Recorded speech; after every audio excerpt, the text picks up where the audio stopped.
आज हम पढ़ेंगे परिमेय संख्या। क्या पढ़ेंगे? परिमेय संख्या।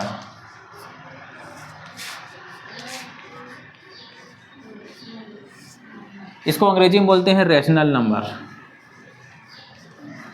Rational number.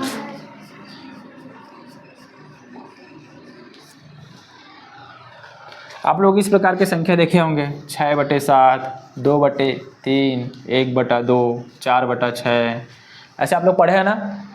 ठीक है, तो जिस संख्या को हम लोग P/Q मतलब P/Q कहने का मतलब क्या होता है? P/Q कहने का मतलब है अंश बटे हर। क्या बोल सकते हैं इसको? अंश बटे हर। अंश बटे हर के रूप में लिख सकते हैं, उन संख्याओं को बोलते हैं परिमेय संख्या। क्लियर? ठीक है, जिस संख्या को हम लोग बोलते हैं, जिस संख्या को हम P/Q के रूप में या अंश बटे हर के रूप में लिख सकते हैं, उसको बोलते हैं परिमेय संख्या। और सबसे इंपॉर्टेंट बात, जो ये Q दिख रहा है, Q जिसको हर बोलते हैं, क्या बोलते हैं? हर। इसका मान कभी भी 0 नहीं हो सकता। इसका मान कभी भी 0 नहीं हो सकता। समझ गए? 0 को हम भले ऐसे लिख सकते हैं 0/1, लेकिन हम लोग 1/0, 2/0 ऐसे कभी भी नहीं लिख सकते। समझ गए? ऐसे कभी भी नहीं लिख सकते। तो इसका मतलब है हर का मान, Q का मान 0 कभी भी नहीं हो सकता। क्यों नहीं हो सकता? क्योंकि यह अपरिभाषित है। क्या है जी? अपरिभाषित है। ठीक है, इसको परिभाषित नहीं किया जा सकता। ठीक है, तो वह संख्या जिसको अंश बटे हर के रूप में लिख सकते हैं, अंश बटे हर के रूप में लिख सकते हैं, P/Q के रूप में लिख सकते हैं, उसको क्या बोलते हैं? परिमेय संख्या बोलते हैं। क्लियर? और वह संख्या जिसको P/Q के रूप में नहीं लिख सकते, उसको बोलते हैं अपरिमेय संख्या। क्लियर? जिसको P/Q के रूप में या अंश बटे हर के रूप में नहीं लिख सकते, उसको बोलते हैं अपरिमेय संख्या। फिलहाल परिमेय संख्या की बात करते हैं और इसको पहले अच्छे समझते हैं, उसके बाद अपरिमेय संख्या को समझेंगे। क्लियर? ठीक है, चलो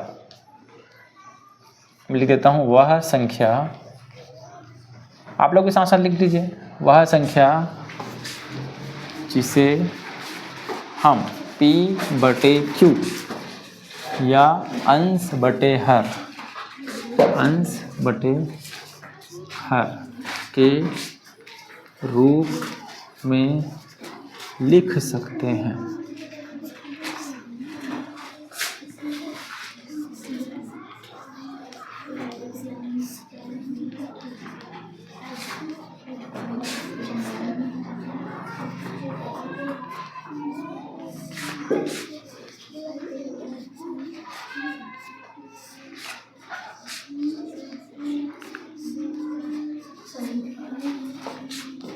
जहाँ Q is not equal to 0, Q का मान 0 नहीं हो सकता।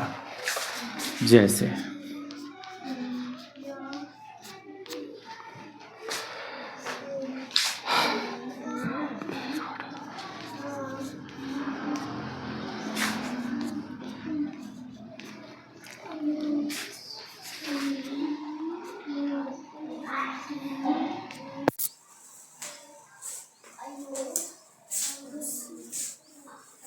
ठीक है, तो मैं क्या बोल रहा हूँ? परिमेय संख्या। क्या पढ़ा रहा हूँ मैं? परिमेय संख्या। परिमेय संख्या क्या होता है? वह संख्या जिसे हम P/Q या अंश बटे हर के रूप में लिख सकते हैं, उसे परिमेय संख्या कहते हैं। जहाँ Q is not equal to 0, इसका मतलब है Q का मान 0 नहीं हो सकता। समझ गए ना?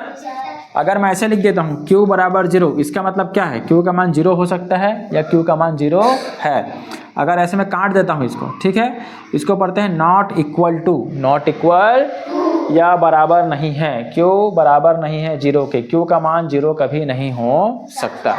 ठीक है, इसका मतलब क्या है? Q का मान 0 नहीं हो सकता। यहाँ तक क्लियर हो गया सबको? ठीक है, उदाहरण देखिए। अब हम लोग एक उदाहरण को क्या करते हैं? पकड़ के चलते हैं। ठीक है, अब ये देखिए 1/2, ये परिमेय संख्या हुआ, क्योंकि ऊपर में 1 है, नीचे में 2 है। अंश बटे हर, यहाँ तक क्लियर? यहाँ भी देखिए अंश बटे हर। अब यहाँ तो 5 है गुरुदेव, है ना। यहाँ तो नीचे में नहीं है कुछ, है ना, लेकिन हम 5 को क्या लिख सकते हैं, 5 है, इसका मतलब उसके नीचे क्या है, 1 है। क्या है, 1 है। तो लिख सकते हैं 5/1 लिख सकते हैं इसको। तो इसके अंश में क्या है, 5 और हर में क्या है, 1। ठीक है, तो इसको लिख सकते हैं 5/1। तो इसका मतलब 5 भी क्या हो गया, परिमेय संख्या हो गया। क्लियर, ये किसको समझ आया, बहुत बढ़िया। उसी प्रकार 6 को भी लिख सकते हैं 6/1 लिख सकते हैं। इसका मतलब 6 भी क्या है, परिमेय संख्या है। जितने भी संख्याएं हैं जो तुम पढ़ते हो, ठीक है, गिनती में 1 से लेकर 100 तक सभी परिमेय संख्याएं हैं, क्योंकि सभी को हम लिख सकते हैं 100/1, 99/1 लिख सकते हैं ना, 89/1, 77/1 ऐसे लिख सकते हैं। सभी संख्या को लिख सकते हैं हम लोग 15/1, 18/1 हम लोग ऐसे लिख सकते हैं ना। तो जितने भी संख्याएं होती हैं, जितने भी यहाँ पे प्राकृतिक संख्याएं होती हैं, धनात्मक हो या ऋणात्मक, ठीक है, वो सब क्या होता है, प्राकृतिक परिमेय संख्या होती हैं। क्या संख्या होती हैं, परिमेय संख्याएं होती हैं। क्लियर, अब आगे जाते हैं। ऋण 4, क्या भाई, ऋण 4 को भी लिख सकते हैं हम लोग ऋण 4/1 लिख सकते हैं। ऋण 8 को भी लिख सकते हैं ऋण 8/1, इसको भी लिख सकते हैं हम लोग अंश बटे हर के रूप में, P/Q के रूप में लिख सकते हैं। क्लियर, इसलिए ये भी परिमेय संख्याएं हैं, ये भी परिमेय संख्याएं हैं। अब दशमलव वाली चीज आ गई, मैंने दशमलव वाली चीजें भी लिखा है ना। तो 0.4 को क्या लिखते हो आप लोग, 0.4 को अगर इसको बदलोगे क्या हो जाता है, 4 ऊपर में रहेगा, दशमलव के लिए 1 और दशमलव बाद कितने संख्या है, 1 संख्या बाद, तो 4/10 मैंने अंश बटे हर में लिख दिया, इसको लिख दिया ना। तो इसका मतलब क्या हुआ, 0.4 भी क्या है, परिमेय संख्या है। जितने भी दशमलव वाली चीजें आती हैं, ठीक है, मतलब जो बार बार जिसका अंत होते रहता है वो सब नहीं आते, लेकिन जो नॉर्मल दशमलव रूप में आती हैं उन सबको क्या बोल सकते हैं, परिमेय संख्या में लिख सकते हैं। 3.6 को क्या लिखेंगे हम लोग, इसको लिख सकते हैं 36/10 लिख सकते हैं। तो इसको भी लिख लिए हम लोग, अंश बटे हर में लिख दिए। इसका मतलब क्या हुआ, दशमलव वाले चीजें भी परिमेय संख्याएं हैं। समझ गए, देखो जो तो लिखा है अंश बटे हर, तो वो तो परिमेय संख्या है ही, है ना। इसको ऐसे भी कर सकते हैं, इसमें ऋण भी लगा सकते हैं, ऋण 3/4 ये भी परिमेय संख्या है। क्लियर, 5 भी परिमेय संख्या है, 6 परिमेय संख्या है, ऋण 4 भी परिमेय संख्या है। जो ऋण लगा दिए ना उसके बाद भी वो परिमेय संख्या बन जाती है। 0.4 ये भी क्या है, परिमेय संख्या है। 3.6 दशमलव वाली चीजें भी क्या है, परिमेय संख्या है। 0.4 चूँकि 0.4 इक्वल टू क्या होता है, 0.4/10, 3.6 बराबर 36/10। क्लियर, तथा 5 बराबर 5/1, 6 बराबर ऋण 6 बराबर ऋण 6/1 ऐसे लिख सकते हैं। ये आप लोग क्या करोगे, अब समझ जाओगे आसानी से। क्लियर, ठीक। दूसरा है अपरिमेय संख्या। क्या है जी, अपरिमेय संख्या। इसको बोलते हैं इर्रेशनल नंबर, इर्रेशनल नंबर। तो इर्रेशनल नंबर किसको बोलते हैं, वह संख्या जिसे हम P/Q या अंश बटे हर के रूप में नहीं लिख सकते। ठीक है, नहीं लिख सकते, उसको क्या बोलते हैं, अपरिमेय संख्या कहते हैं। क्या कहते हैं, अपरिमेय संख्या कहते हैं, इर्रेशनल नंबर कहते हैं। या फिर उसको भी बोलते हैं जिसका जो दशमलव रूप जो है अनावर्त रहता है। अनावर्त मतलब जिसका कोई अंत नहीं रहता। ठीक है, जैसे कोई संख्या होता है ना, 3.1 4 1 2 2 5 6 7 8 ऐसे ऐसे ऐसे ऐसे ऐसे जाते जाते हैं ना, जाते जाते हैं ना, एकदम अनंत रहता है, जिसका कोई अंत नहीं होता, उसको भी क्या बोलते हैं, अपरिमेय संख्या बोलते हैं। समझ गए, ऐसा होता है ना, हम लोग दशमलव रूप में बदलते हैं तो बहुत सारी चीजें जिसको आते जाते आते जाता है ना। ठीक, तो भाई सीधा समझ गए ना, जिसको हम P/Q के रूप में नहीं लिख सकते, है ना। जैसे इसका मैं उदाहरण दे देता हूं। जैसे पाई का मान होता है 3.14 3.1412। इस प्रकार क्या है, ये होते जाता है। ठीक है, ये क्या है? पाई अपरिमेय संख्या है। इसको क्या बोलते हैं? पाई। क्या बोलेंगे? पाई। यहाँ पाई लिख देता हूं मैं। ठीक है, उसी प्रकार ई को बोलते हैं यूलर संख्या। क्या बोल सकते हैं? यूलर संख्या। यह है आप लोगों के लिए उतना इंपॉर्टेंट नहीं है, लेकिन आप इसको याद रख लो। ठीक है, इसका भी मान क्या होता है? इसका भी मान पूरे दशमलव के रूप में ऐसे होते रह जाता है। ठीक है, तीसरा है वर्गमूल 2। वर्गमूल 2 भी क्या है? अपरिमेय संख्या है। ठीक है, वर्गमूल 2 भी क्या है? अपरिमेय संख्या है। इसका भी मान हम लोग निकालेंगे तो क्या होता है? अनंत तक जाता है। क्लियर? तो ये उदाहरण हो गए, पाई हो गया, यूलर संख्या हो गया, वर्गमूल 2 हो गया, ये सब क्या है? अपरिमेय संख्या है। ये समझ आ गया? चलो इसको लिखिए। हम पढ़ेंगे पूर्णांक। क्या पढ़ेंगे? पूर्णांक। पूर्णांक को क्या बोलते हैं? इंटीजर। क्या बोलते हैं जी? इंटीजर नंबर बोलते हैं, इंटीजर बोलते हैं, पूर्णांक बोलते हैं। ठीक है, पूर्णांक किसको बोलते हैं? प्राकृतिक संख्या सबको पता है। प्राकृतिक संख्या सबको पता है, जिसका उपयोग हम गिनने में करते हैं। कहाँ से प्रारंभ होता है? 1 से प्रारंभ होता है। 1 2 3 4 ऐसे जाता है। ठीक है, उसके बाद आता है पूर्ण संख्या। क्या जाता है? पूर्ण संख्या कहाँ से प्रारंभ होता है? 0 से प्रारंभ होता है। 0 1 2 3 4 5। ठीक है, तो पूर्णांक में क्या होता है? जो धनात्मक प्राकृतिक संख्या है और ऋणात्मक प्राथमिक संख्या। धनात्मक प्राथमिक संख्या मतलब ये धनात्मक में है भाई, इसके सामने कुछ नहीं, मतलब क्या है? पूरा धन है। क्या है? धन है, तो इसका मतलब धनात्मक प्राकृतिक संख्या हो गया। उसी प्रकार ऋणात्मक प्राकृतिक संख्या, ये देख लो भाई, ऋणात्मक प्राकृतिक संख्या क्या क्या होते हैं। इसी में हम लोग क्या करेंगे? प्राकृतिक संख्या में ऋण लगा देंगे तो ऋणात्मक प्राकृतिक संख्या बन जाएगा। ऋण 1 ऋण 2 ऋण 3 ऋण 4 dash dash dash dash dash ऐसे करके। समझ गए ना? तो और यहाँ पे पूर्ण संख्या क्या? 0। क्या हो गया? 0। जब धनात्मक प्राकृतिक संख्या ऋणात्मक प्राकृतिक संख्या और 0 को मिलाते हैं, 0 को मिलाते हैं, तो वह क्या हो जाता है? वो बन जाता है पूर्णांक। क्या बन जाता है? पूर्णांक। या कह सकते हैं पूर्णांक में क्या क्या संख्या होती हैं? धनात्मक प्राकृतिक संख्या, ऋणात्मक प्राकृतिक संख्या और 0।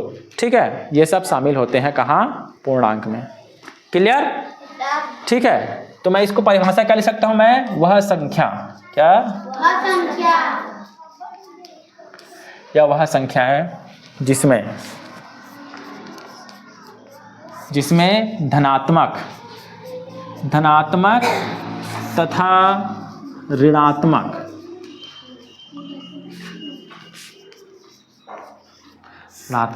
प्राकृतिक संख्याएं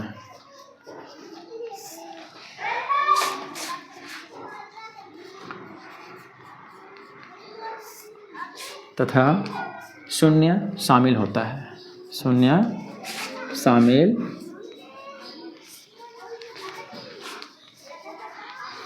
होता है।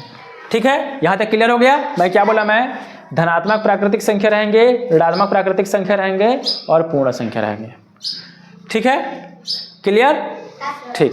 शून्य के सामने कभी भी धन या ऋण नहीं लगता। शून्य के सामने कभी भी धन या ऋण नहीं लगता है। ठीक है, क्योंकि इसका अस्तित्व है, लेकिन इसको बोलते हैं नल। नल मतलब कुछ नहीं। नल मतलब कुछ नहीं। ठीक है, तो इसका उदाहरण मैं कैसे ले सकता हूं? मैं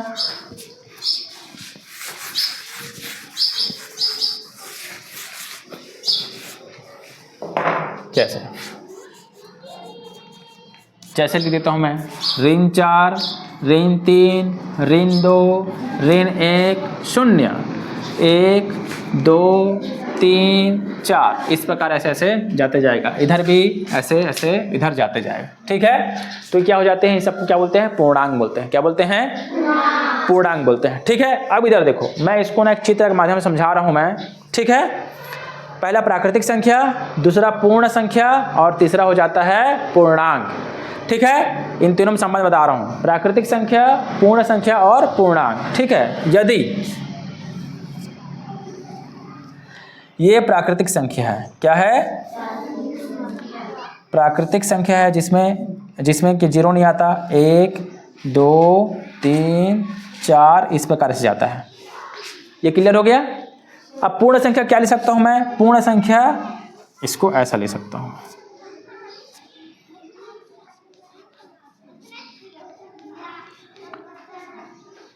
पूर्ण संख्या जिसमें 0 से स्टार्ट होता है, 0 1 2 3 4 ऐसे। अब इसको देखो, क्या यहाँ 0 शामिल है क्या? नहीं है ना। देखो प्राकृतिक संख्या में 0 शामिल है क्या? नहीं है। लेकिन पूर्ण संख्या में 1 2 3 4 शामिल है, तो इसलिए मैं इस गोले को भी इस गोले के अंदर रखा हूँ। क्लियर? इस गोले को इस गोले के अंदर रखा हूँ। क्या ये गोला इसके अंदर है क्या? नहीं है, इसलिए यहाँ 0 बाहर है। क्लियर है? ठीक है। देखो 1 2 3 4 5 6 ये इसमें भी है ना। तो ये जो चीजें हैं पूर्ण संख्या के अंदर आ जाती हैं। समझ गए? पूर्ण संख्या के अंदर दोनों आती हैं, आती है ना। देखो दोनों आ गया, है ना। लेकिन ये 0 जो है इसमें शामिल है क्या? नहीं है। तो इसको एक चित्र समझ गए। तीसरा मैं पूर्णांक बना रहा हूं मैं, तो एक और गोला बनाऊंगा ऐसे। ये हो गया पूर्णांक। क्या हो गया जी? पूर्णांक। अब पूर्णांक में तीनों चीजें शामिल होंगी, तीनों चीजें शामिल होंगी। देखो ऐसा ऋण 3 ऋण 2 ऋण 1 0 1 2 3। क्लियर? अब देखो ये वाली चीजें यहाँ शामिल है, 1 2 3 शामिल है। ये वाली चीजें भी शामिल है, 0 1 2 3 0 1 2 3 ये सब भी शामिल है ना। इसका धनात्मक भी शामिल है, इसका ऋणात्मक भी शामिल है। और पूर्णांक में तो है ही चीजें। देखो ऋण 3 ऋण 2 ऋण 1, क्या ऋण 3 ऋण 2 ऋण 1 इन दोनों में शामिल है क्या? नहीं है ना। क्योंकि ये प्राकृतिक संख्याएं नहीं होती है। प्राकृतिक संख्याएं हमेशा धनात्मक होती हैं। समझ गए? प्राकृतिक संख्या हमेशा धनात्मक होती हैं, पूर्ण संख्या हमेशा धनात्मक होती हैं। क्लियर?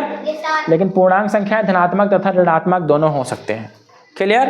तो ये चित्र के माध्यम से समझ सकते हो आप। देखो प्राकृतिक संख्या पूर्ण संख्या के अंतर्गत आती है, प्राकृतिक संख्या और पूर्ण संख्या पूर्णांक के अंतर्गत आती है ना। ये गोला से हम लोग समझ रहे हैं ना। देखो ये बड़े वाले गोले के अंदर ये दोनों को दोनों शामिल है। ये क्लियर हो गया? ठीक है। इस चीज को आप लोगों को याद करना पड़ेगा। जब 4 से 5 बार पढ़ोगे प्राकृतिक संख्या पूर्ण संख्या पूर्णांक को, तो आसानी से याद हो जाएगा। समझ गए? ठीक है, चलो ठीक है, इसके लिखिए। अब हम पढ़ेंगे एक छोटी संख्या और बड़ी संख्या। क्या पढ़ेंगे? छोटी संख्या और बड़ी संख्या। ठीक है। मैं क्या करूंगा, यहाँ पे मैं छोटी संख्या लिखूंगा। क्या लिखूंगा मैं? छोटी संख्या। यहाँ लिखूंगा मैं छोटी संख्या और यहाँ लिखूंगा मैं बड़ी संख्या।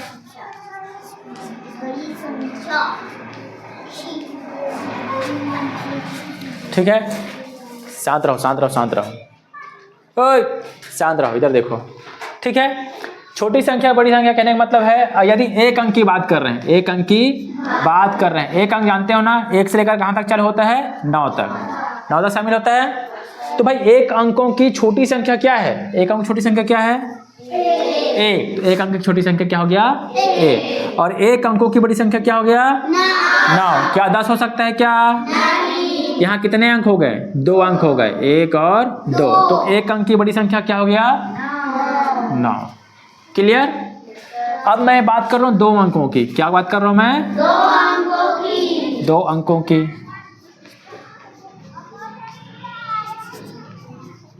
ठीक है, 2 अंकों की बात कर रहा हूँ। तो 2 अंक कहाँ से प्रारंभ होता है?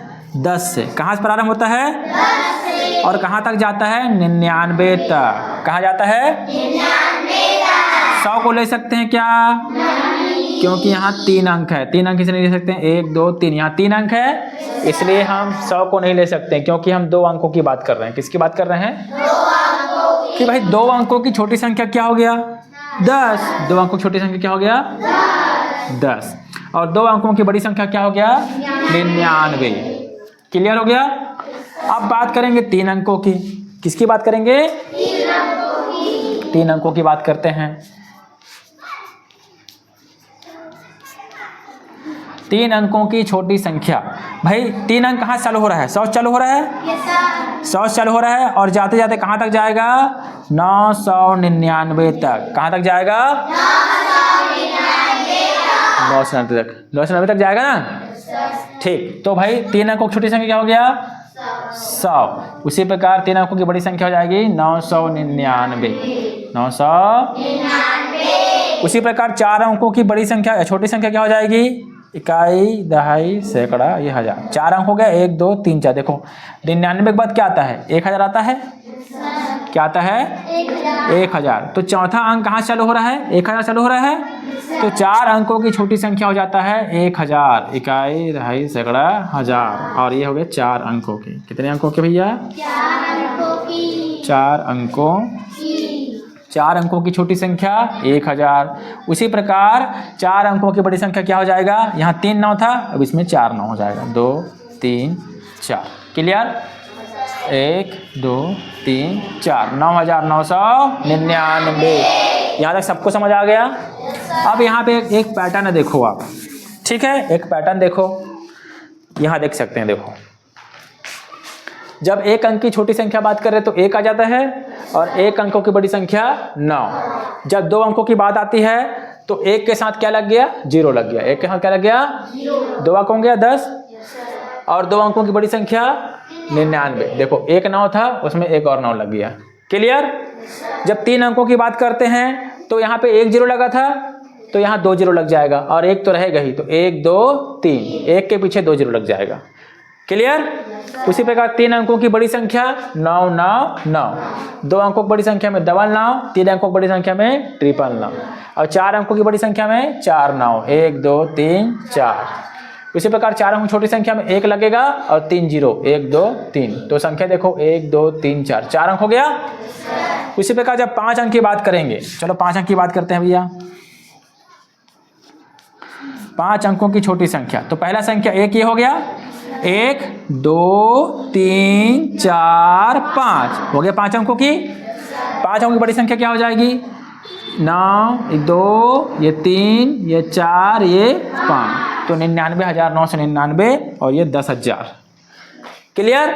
उसी प्रकार 6 अंकों की बात करने को बोलो तो 6 अंकों की छोटी संख्या क्या हो जाएगी? तो एक संख्या 1 हो गया, इसमें 5 0 लग जाएगा। 1 के बाद 2 3 4 5 6। क्लियर? उसी प्रकार 6 अंकों की बड़ी संख्या क्या हो जाएगी? 1 2 3 4 5 6। क्लियर? अब 7 अंकों की बात करते हैं।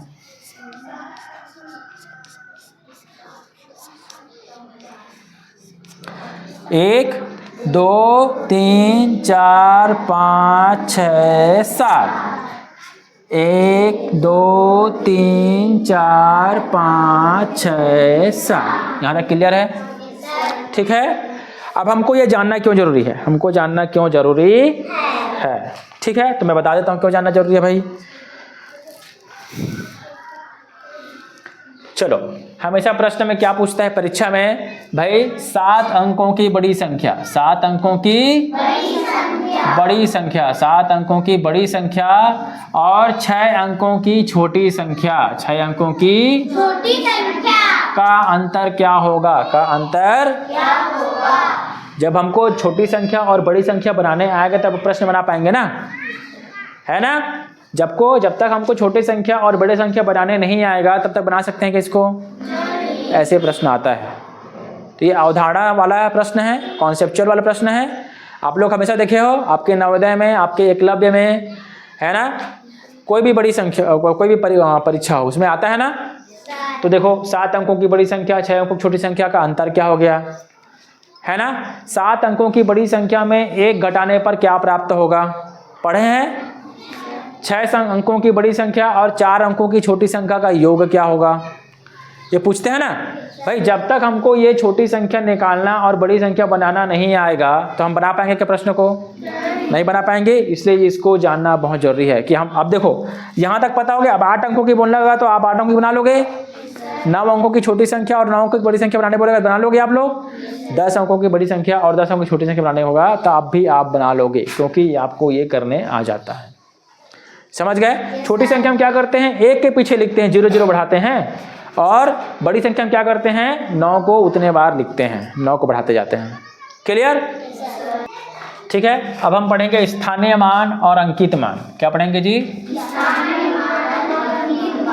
स्थानीय मान और अंकित मान। स्थानीय मान और अंकित मान। ठीक है जी।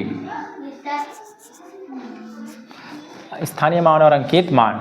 ठीक है, स्थानीय मान आप सबको पता है, ठीक है, पहले भी पढ़ा चुका हूं मैं। ठीक है, स्थानीय मान में क्या देखते हैं हम लोग? इकाई, दहाई, सैकड़ा, हजार देखते हैं हम लोग। जब भी क्या करते हैं, जब भी हम दाएं से बाएं की तरफ जाते हैं, दाएं की तरफ, दाएं से लेकर बाएं तरफ जाते हैं, तो ठीक है, तो जो प्रत्येक स्थान का मान क्या होता है? 10 गुना बढ़ जाता है, 10 गुना बढ़ जाता है। जैसे इकाई की बात कर रहा हूं, तो इकाई में जो होता है वही मान रखते हैं। जैसे इकाई लिख रहा हूं, पहले क्या लिख रहा हूं मैं? इकाई, फिर दहाई, फिर सैकड़ा, फिर 10,000, लाख, 10 लाख, करोड़, 10 करोड़, अरब, रहता है ऐसा। हमको कहाँ तक पढ़ना है? अभी 1000, 10,000 तक पढ़ना है, समझ गए? इतना तक पढ़ना है, इतना काफ़ी है। ठीक है, अगर आगे भी रहेगा तो उसको आसानी से हम निकाल सकते हैं, उसको समझाऊंगा मैं, समझ गए? इकाई में क्या करते हैं? इकाई में जो मान रहता है उसको, जो यहाँ पे पहला मान रहता है दाएं से पहला, दाएं से पहला मान, दाएं से वो क्या होता है? इकाई। क्या होता है? दाएं से दूसरा क्या हो जाता है? दहाई। क्या? और दाएं से तीसरा क्या हो जाता है? सैकड़ा। और दाएं से चौथा क्या हो जाता है? हजार। हम ऐसे खड़े होंगे ना तो हमारा दायां पड़ेगा, ये दायां है और ये बायां, तो दायां ये हुआ, तो दाएं से पहला, दाएं से दूसरा, दाएं से तीसरा, दाएं से चौथा। जब भी इकाई में होता है तो हम किससे गुणा करते हैं? 1 से गुणा करते हैं। किससे गुणा करते हैं? 1 से। तो इकाई का मान 3 है, इकाई में 3 है, 3 को 1 से गुणा करेंगे तो 1, 3 एकम 3। मैं बताया ना, स्थानीय मान में क्या होता है? जब भी हम दाएं से स्थान बदलते जाते हैं तो प्रत्येक स्थान का मान 10 गुना बढ़ते जाता है। क्लियर? 10 गुना बढ़ते जाता है। एक और क्या बताया था मैं? इकाई का मतलब क्या होता है? 1, दहाई का मतलब 10, दहाई का मतलब 10, सैकड़ा का मतलब 100, और हजार का मतलब 1000, और 10,000 का मतलब 10,000। बताया था मैं। इस प्रकार हम संख्याओं को क्या करेंगे? गुणा करते जाएंगे। समझ गए? अब करके देखते हैं। देखो, इकाई 3 है तो इकाई मतलब 1 बोला था तो 1 से गुणा किया, 3 एकम 3। दहाई मतलब 10, 10 से गुणा करेंगे क्योंकि 10 गुना मान बढ़ रहा है। देखो 4 है यहाँ पे, दहाई में क्या है? ये इसको बोलते हैं इकाई, ये इकाई का स्थान है। ये किसका स्थान है? दहाई का। ये किसका है? और ये हजार। मैं आप लोगों को पहले ही पढ़ा चुका हूँ, इसको मैं सिर्फ रिवीजन कर रहा हूँ। क्लियर? ठीक, तो देखो 3 इकाई है तो 3 गुणित 1, 3 एकम 3। दहाई का मान क्या है? दहाई में क्या है? 4, तो 4 है तो किससे गुणा करेंगे? 10 से गुणा करेंगे, तो 4 दहा 40। सैकड़ा, सैकड़ा मतलब 100, तो 2 है, सैकड़ा में क्या है? 2 है, तो 2 है तो 100 से गुणा करेंगे। 2 एकम 2, 2 शून्यम 0, 2 शून्यम 0, 200। उसी प्रकार हजार है, हजार मतलब 1000, तो यहाँ हजार में 1 है, तो 1 को किससे गुणा करेंगे? 1000 से गुणा करेंगे। समझ गए? तो 1 एकम 1, तो उतना ही आएगा। ये सबको पता है, पहले से भी पता है ना? तो स्थानीय मान आप सबको निकालने आता है ना? है ना? हमको उसके लिए क्या पता होना चाहिए? इकाई, दहाई, सैकड़ा, हजार हमको पता होना चाहिए। समझ गए? अगर हमको स्थानीय मान हमको पता है, जैसे आप बताइए, आप लोग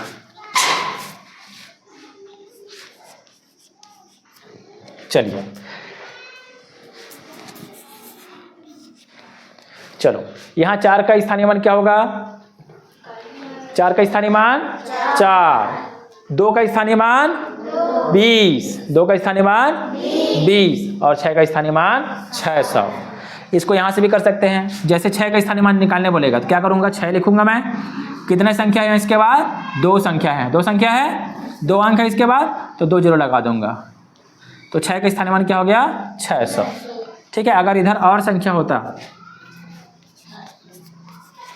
अगर इस प्रकार संख्या है, ठीक है, ये 5 है, ठीक है, अगर 5 का स्थानीय मान बोलेगा तो क्या करेंगे? हम 5 के नीचे 5 लिखेंगे।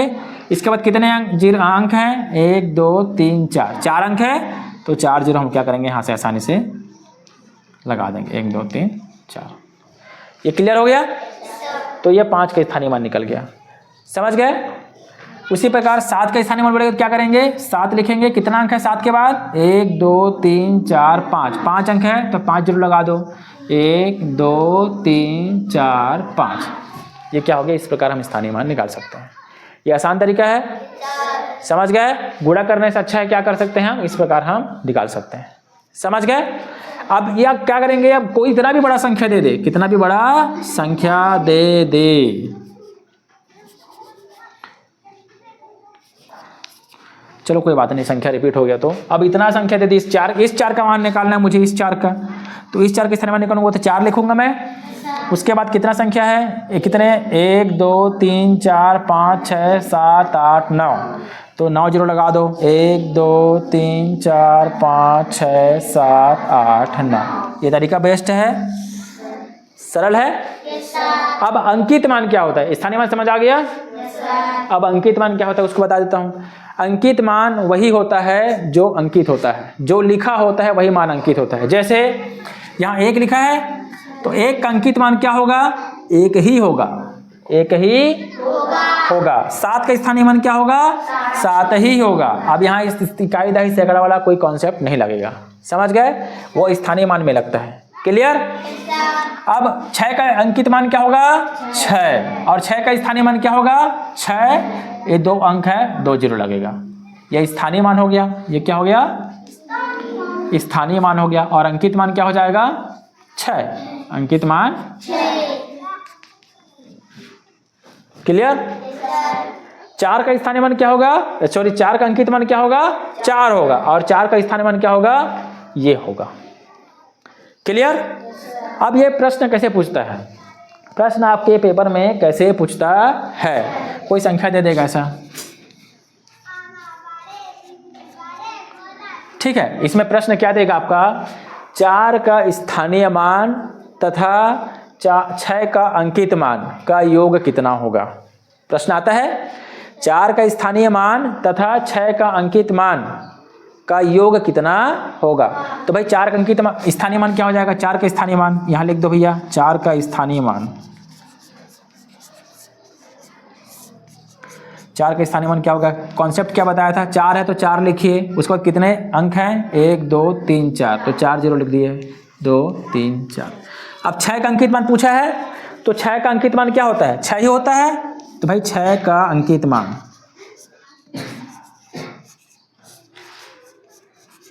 6 का अंकित मान क्या हो जाएगा? 6। अब इसका योग बोला है तो योग कर दीजिए भैया। 0 6 का 6, 0 का 0, 0 का 0, 0 का 0 और 4 का 4, तो 40,006। ये आपका तुम्हारा उत्तर हो गया, समझ गए? और क्या प्रश्न पूछ सकता है? प्रश्न पूछ सकता है भाई 6 का स्थानीय मान और 7 का स्थानीय मान का योग कितना होगा, है ना? 6 का स्थानीय मान और 7 का स्थानीय मान का योग कितना होगा, लिख सकते हैं ना? तो 6 का स्थानीय मान क्या हो जाएगा? 6 लिखेंगे। 6 के बाद कितने अंक हैं? 1 2 3, तो 1 2 3। अब 7 का स्थानीय मान क्या हो जाएगा? 7 लिखेंगे और 2 अंक है, तो ये और ये। इसका योग बोला है तो योग करेंगे, अंतर बोला है तो अंतर करेंगे, गुणा बोला है तो गुणा करेंगे, भाग करेंगे तो भाग करेंगे, ठीक है? अब जोड़ दो भैया, 0 का 0, 0 का 0, 7 का 6 का 6, तो 6,700। ये जानना क्यों जरूरी, समझ गए ना? क्योंकि इससे भी प्रश्न आता है, अंकित मान और स्थानीय मान से प्रश्न आता है, समझ गए? बड़ी संख्या और छोटी संख्या से भी प्रश्न आता है कि भाई वहाँ 5 अंकों की बड़ी से बड़ी संख्या क्या है जो 95 से पूर्णतः विभाजित हो जाए। आता है ना प्रश्न? आप लोग नवोदय में पढ़े हुए ऐसा? ये नवोदय का बहुत इंपॉर्टेंट और बेस्ट प्रश्न रहता है ना? 7 अंकों की बड़ी संख्या और 4 अंकों की छोटी संख्या का अंतर क्या होता है ना? इसमें भी स्थानीय मान प्रश्न आता है। 3 का अंकित मान और 3 का स्थानीय मान का योग क्या है, बोल सकता है? ऐसे प्रश्न आता है, इसलिए इसको जानना बहुत जरूरी है। देखो प्रश्न है, इस प्रकार से प्रश्न पूछते हैं नवोदय में, ठीक है? क्या लिखा है? 5 अंकों की बड़ी संख्या तथा 4 अंकों की छोटी संख्या का अंतर क्या होगा? तो हमको सबसे पहले बड़ी संख्या बनाने आना चाहिए और छोटी संख्या बनाने आना चाहिए। जब तक हम बड़ी संख्या बनाना नहीं सीखेंगे, छोटी संख्या बनाना नहीं सीखेंगे, बना पाएंगे प्रश्न को? क्या नहीं। जिसको नहीं आता उनके लिए कठिन लगेगा, है ना? क्या पूछ दिया भाई ऐसा क्या कर। दूसरा चलो देखते हैं भाई क्या लिखा है? 5 अंकों की बड़ी संख्या, तो यहाँ लिख लो भैया 5 अंकों की बड़ी संख्या। पहले वाले का उत्तर है ये 5 अंकों की बड़ी संख्या। भाई बड़ी संख्या किससे स्टार्ट होता है? 9 से स्टार्ट होता है, तो 9 को कितने बार लिखेंगे? 5 बार लिखेंगे। 1 2 3 4 5। क्लियर। उसी प्रकार 4 अंकों की छोटी संख्या।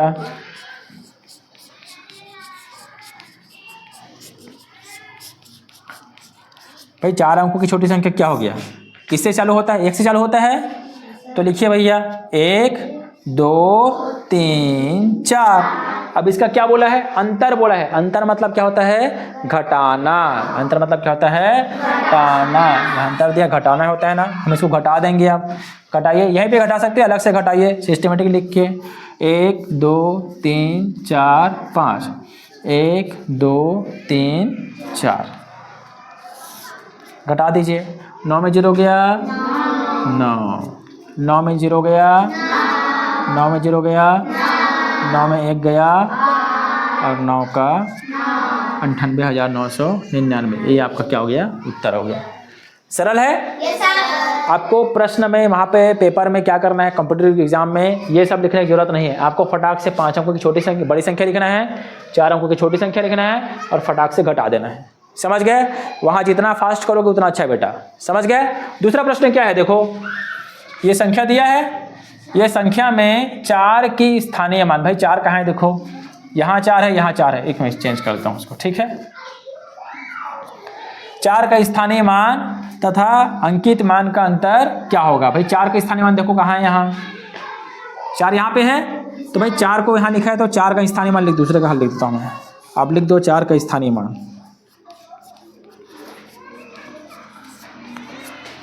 4 का स्थानीय मान। 4 का स्थानीय मान क्या हो गया? तो पहले 4 लिखिए। 4 के बाद कितने अंक हैं? 1 2 3 4 5 6। 1 2 3 4 5 6। अब 4 का अंकित मान, 4 का अंकित मान 4 ही होता है। अंकित मान जो लिखा वही होता है। तो 4 का अंकित मान 4 ऐसे लिख देता हूँ मैं। समझ गए? यहाँ लिख दो 4 का अंकित मान।